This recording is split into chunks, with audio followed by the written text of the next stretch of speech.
عمرك حسيت إن ضربات قلبك بتزيد والعرق مغطيك بالكامل؟ أنفاسك بدأت تهرب منك ومعدتك بتوجعك، بتحاول تتكلم بس الكلام مش طالع، أطرافك كلها بتترعش. ده بالظبط بيكون إحساس مريض الفوبيا لما بيواجه مصدر خوف.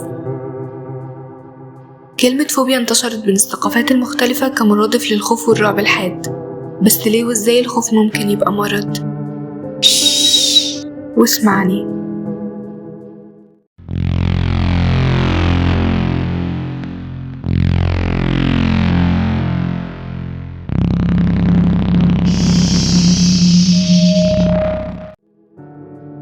الفوبيا هي كلمة إغريقية معناها الخوف أو الرهاب، وكانت بتستخدم لوصف أنواع مختلفة من الخوف، وبعد سنين طويلة تم تعريفها كمصطلح طبي معناه رهاب مفرط وغير عقلاني بيخلي المريض يشعر بإحساس من الفزع والرعب الشديد بمجرد ما يواجه مصدر خوف، واللي بتتنوع بين أماكن وأشياء وحيوانات كمان.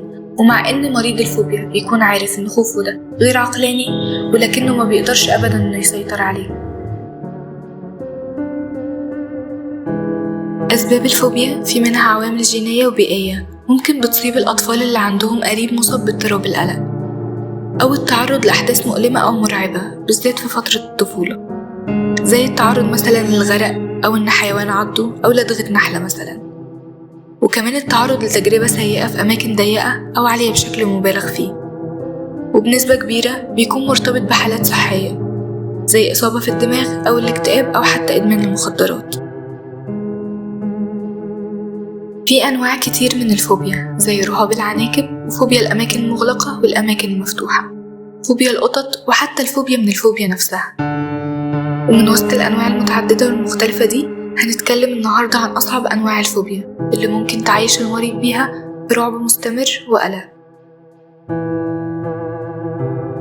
بتمشي في الشارع باصص في الأرض، رفعت راسك فجأة شفت حد تعرفه من بعيد، للأسف خد باله منك هيجي يسلم، حاولت تبعد وعديت الطريق بسرعة، عربية كانت هتخبطك بس وقفت في آخر لحظة، ثانية هما كلهم باصين عليك، كله باصص صح؟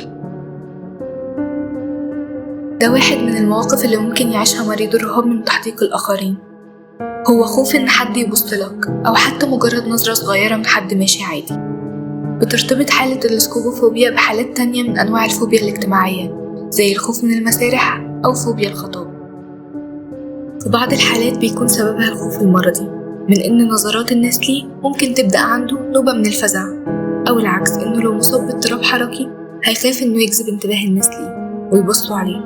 وأحيانا بيكون الخجل من تشوه بسبب إصابة أو مرض زي الحروق أو الأمراض الجلدية.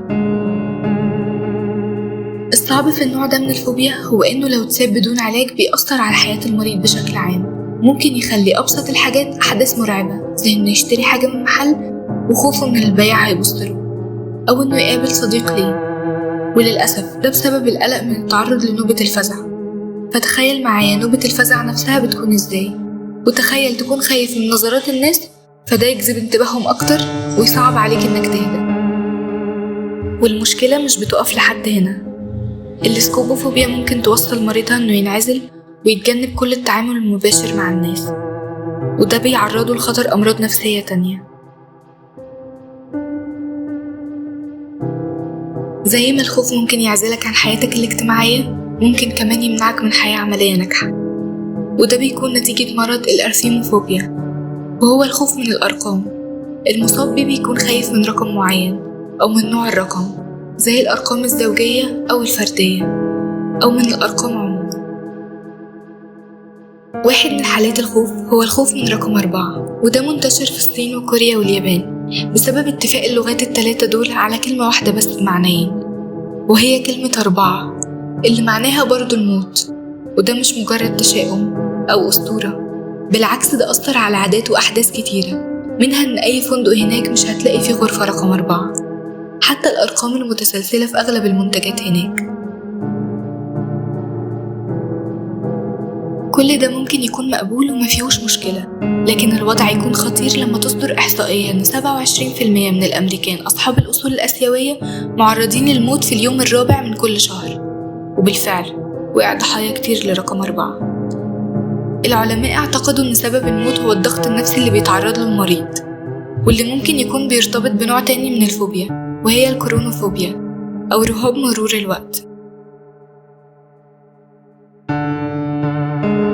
ومن أنواع أصغر ومحددة أكتر لفوبيا الأرقام كانت البايفوبيا، واحدة من أكتر الأنواع رعباً بالنسبة لعدد كبير من الطلاب اللي منعهم الخوف من دراسة واسعة لعلوم الرياضيات، أو الخوف من رقم 99 اللي بيتكرر في أسعار المنتجات وعمليات الشراء.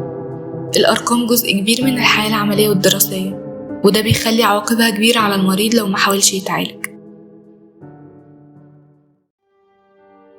أي مرض أكيد بيأثر على الإنسان ومسار حياته، لكن الفوبيا بتحبسه في سجن من الخوف وأساور من القلق، وعواقب ترك الفوبيا من غير علاج مش قليلة حتى لو كان خوفك من رقم.